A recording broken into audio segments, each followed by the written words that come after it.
Welcome to arm study centre. आज हमारा जो टॉपिक है वो सोशल कंस्ट्रक्टिविज्म है। टॉपिक को करने से पहले मैं आपको एक चीज़ बताना चाहता हूँ। जो भी ये वीडियो देख रहे हैं उनको ये वीडियो लास्ट तक देखनी है, फिर जाके आपका कॉन्सेप्ट क्लियर होगा। और टॉपिक से पहले मैं आपको ये चीज़ बताना चाहता हूँ कि मेरे चैनल को सब्सक्राइब करिए और लाइक भी कीजिए, ताकि मैं और नई वीडियो आप तक लेके आऊँ। तो फ्रेंड्स, हम स्टार्ट करते हैं सोशल कंस्ट्रक्टिविज्म के टॉपिक को। जो सोशल कंस्ट्रक्टिविज्म की थ्योरी है ये क्रिटिसाइज करती है, ये आईआर में इसलिए आती है क्योंकि ये क्रिटिसिज्म के तौर पे आती है। ये क्रिटिसिज्म करती है किसका? और रियलिज्म का और नियो रियलिज्म का। नियो रियलिज्म और रियलिज्म की थ्योरी जो है ये इन थ्योरीज को हम मटेरियलिस्ट थ्योरीज भी बोलते हैं। और इस थ्योरीज को क्रिटिसाइज करती है कौन? Social constructivism. इनको मटेरियलिस्ट थ्योरी क्यों बोलते हैं? ये इसलिए बोलते हैं क्योंकि ये ज़्यादातर जो है अपना फोकस जो है मटेरियल फैक्ट्स पे देते हैं। मटेरियल फैक्ट्स मतलब कि ये ज़्यादातर यही बोलते हैं कि जो भी जितने भी देश हैं, जो भी जितने भी स्टेट्स हैं, वो अपनी पावर, अपनी कैपेबिलिटी को और अपने बिहेवियर को मटेरियल फैक्टर से ही जो करती है, क्या करती है कि सामने लाती है। जैसे फॉर एग्जांपल वो किस पे फोकस करते हैं? डिस्ट्रीब्यूशन ऑफ मटेरियल पावर्स, मतलब मिलिट्री पावर होगी, इकोनॉमिक पावर, यानी मटेरियल फैक्टर। मटेरियल फैक्टर वो वाले फैक्टर होते हैं जिनको हम क्या कर सकते हैं, जिनको हम देख सकते हैं, जिनको हम फील कर सकते हैं। सो रियलिज्म और नियो रियलिज्म की भी इसको क्या कहा जाता है? मटेरियलिस्ट थ्योरीज बोला जाता है। ये डिफाइन करते हैं कि जो स्टेट्स होती हैं ये अपनी बैलेंस ऑफ पावर को कैसे एक्सप्लेन करती है, अपने बिहेवियर को कैसे एक्सप्लेन करती है? Through the material facts, through the material things. ठीक है। जैसे कि दूसरा पॉइंट यहाँ पे लिखा है, they focus how the distribution of material power such as military power and economic power define balance of power between states and explain their behaviour. यानी मटेरियल पावर ही ऐसी पावर है, यानी मटेरियल पावर्स को ही ये ज़्यादातर तरजीह देते हैं। जैसे मिलिट्री पावर है, इकोनॉमिक पावर है। ठीक है। तो हम अब सोशल कंस्ट्रक्टिविज्म के कोर एजम्पशन को समझने की कोशिश करेंगे कि मटेरियल सोशल कंस्ट्रक्टिविज्म क्या बोलता है। सबसे पहली ये बात याद रखना, जो यहाँ पे फर्स्ट पॉइंट है, सबसे पहले जो है मटेरियल सोशल कंस्ट्रक्टिविस्ट जो है आइडियाज़ को ज़्यादातर तरजीह देते हैं। आइडियाज़ मैटर करते हैं मटेरियल फैक्टर से ज़्यादा। इनका कहना है कि आइडियाज़ जो है ज़्यादा मैटर करते हैं, किनसे? मटेरियल फैक्टर से ज़्यादा ही हम आइडियाज़ को मैटर देते हैं। और ज़्यादातर क्या बोलते हैं कि ये आइडिया ही है जो मटेरियल फैक्टर को शेप देते हैं। सेकंड पॉइंट, यानी आइडिया जो होता है ये शेप देते हैं किसको? मटेरियल फैक्टर को। इनका कहना है कि पहले जो है हम फिजिकल एलिमेंट जो भी है, यानी मटेरियल फैक्टर जो भी है, ये सेकेंडरी है किसके? Intellectual element. इंटेलेक्चुअल एलिमेंट्स का मतलब क्या है? आइडियलिज्म।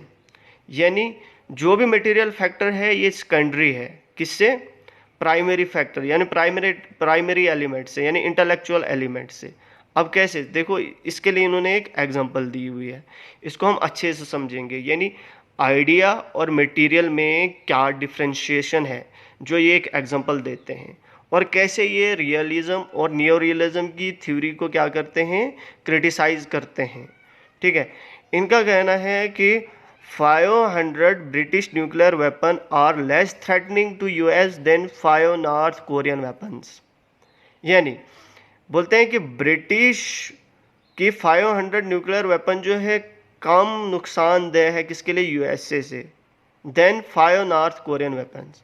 अब ये बोलते हैं अगर मटीरियलिस्ट इस चीज़ को, इस एग्जाम्पल को पकड़ेंगे तो उनका कहना है कि ब्रिटिश ही ऐसा है जो यूएसए को ज़्यादातर जो क्या कर सकती है? हार्म कर सकती है। लेकिन नहीं, क्यों? ऐसा नहीं है। ये बोलते हैं ऐसा नहीं है। ऐसा क्यों नहीं है? क्योंकि ब्रिटिश और यूएसए के बीच में बहुत अच्छी ताल्लुकात हैं, बहुत अच्छे फ्रेंडशिप है, जिसकी वजह से ये उनके ऊपर कोई भी थ्रेटन नहीं कर सकते हैं। ठीक है नहीं। नॉर्थ कोरिया के साथ उनके रिलेशंस अच्छे नहीं हैं, इसलिए नॉर्थ कोरिया जो है उनके लिए ज़्यादातर थ्रेटन है।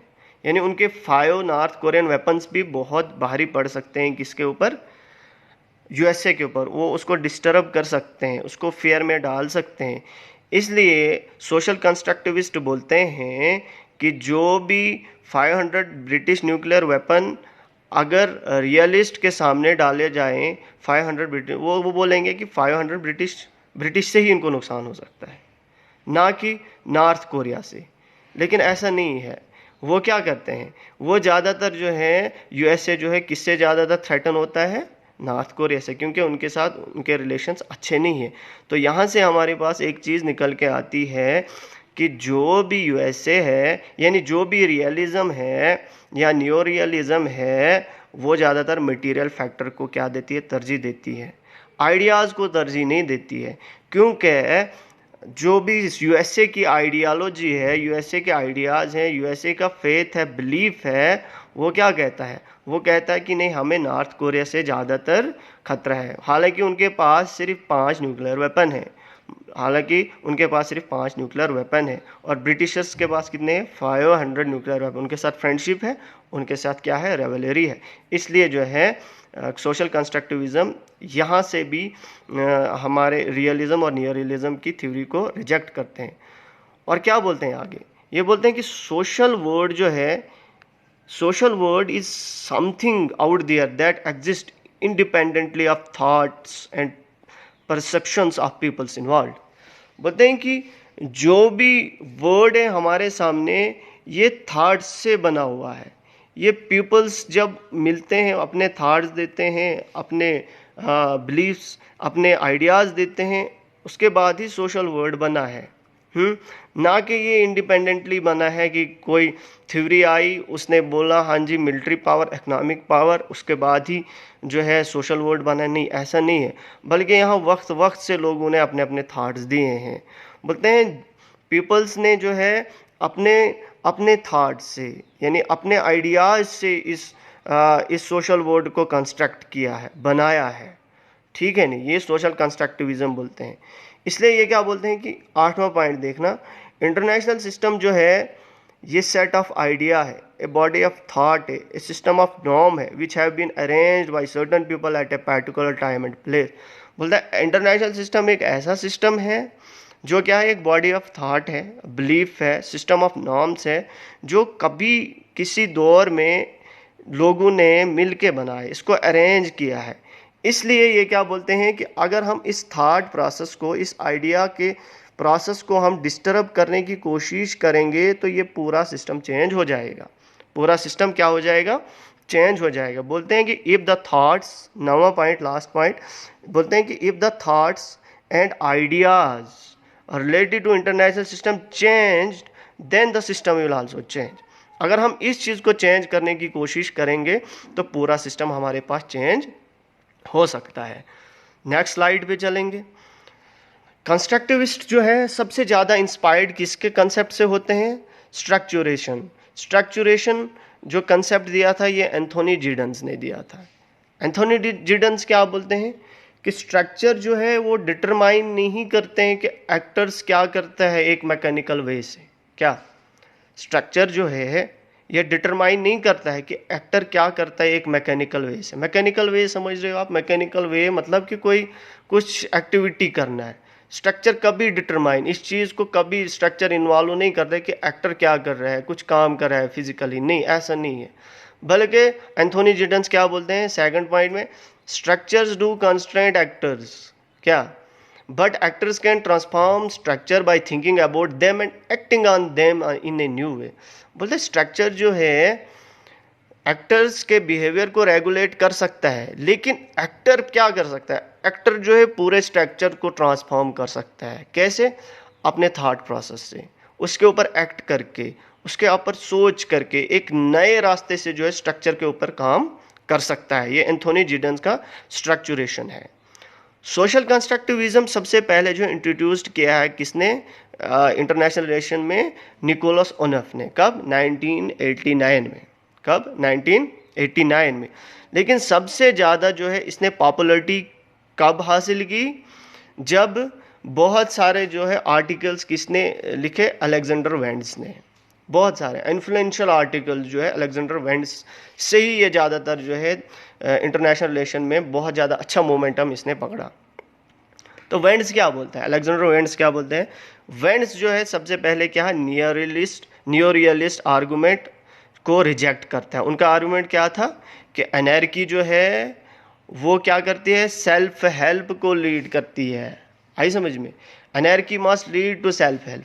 देखो रियलिस्ट क्या बोलते हैं कि एनर्जी में लोगों को, स्टेट्स को क्या चाहिए, स्टेट्स को चाहिए कि वो अपने आप को सर्वाइव करें, सेल्फ हेल्प है ना।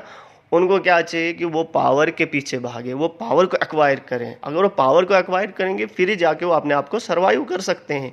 यही है सेल्फ हेल्प। अलेक्जेंडर वेंड्स क्या बोलते हैं? बोलते हैं कि अगर whether energy leads to help self can not be decided beforehand. बोलते हैं हम इसको पहले ही डिसाइड नहीं कर सकते हैं कि एनर्जी जो है सेल्फ हेल्प को ही जो है ये प्रमोट करेगी। नहीं, इस चीज़ को हम पहले ही जो है डिसाइड नहीं कर सकते हैं। स्टेट जो है डिसाइड कर सकती है among themselves through interaction that what energy can lead to. बोलते हैं स्टेट्स आपस में मिल सकती हैं और वो इस चीज़ को डिसाइड कर सकते हैं कि एनर्जी किस चीज़ को लीड करेगी, किस चीज़ को लाएगी। इसलिए अलेक्जेंडर वेंड्स का एक फेमस कोट है, energy is what state make of it. Energy जो है वही होगी जो स्टेट चाहेगी, जो स्टेट इससे निकालेगी। इसलिए आगे जाके अलेक्जेंडर वेंड्स जो है 3 टाइप्स ऑफ एनर्जी बोलते हैं। कितनी? 3 टाइप्स ऑफ एनर्जी। पहली एनर्जी क्या है? Hobbesian energy.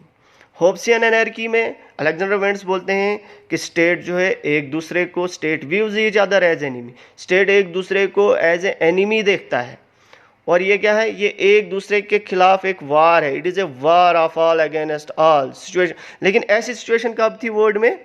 17th सेंचुरी में। कब? 17th सेंचुरी में ऐसी सिचुएशन थी। कौन सी? होब्सियन एनर्जी वर्ल्ड में कब थी? 17th सेंचुरी में, जब एक स्टेट दूसरी स्टेट को क्या देखती थी? अपनी एनिमी देखती थी और एक स्टेट दूसरी स्टेट के अगेंस्ट वार में जाती थी। ये 17th सेंचुरी में था। बोलते दूसरी तरह की एनर्जी क्या है? लॉकियन एनर्जी। लॉकियन एनर्जी में क्या है?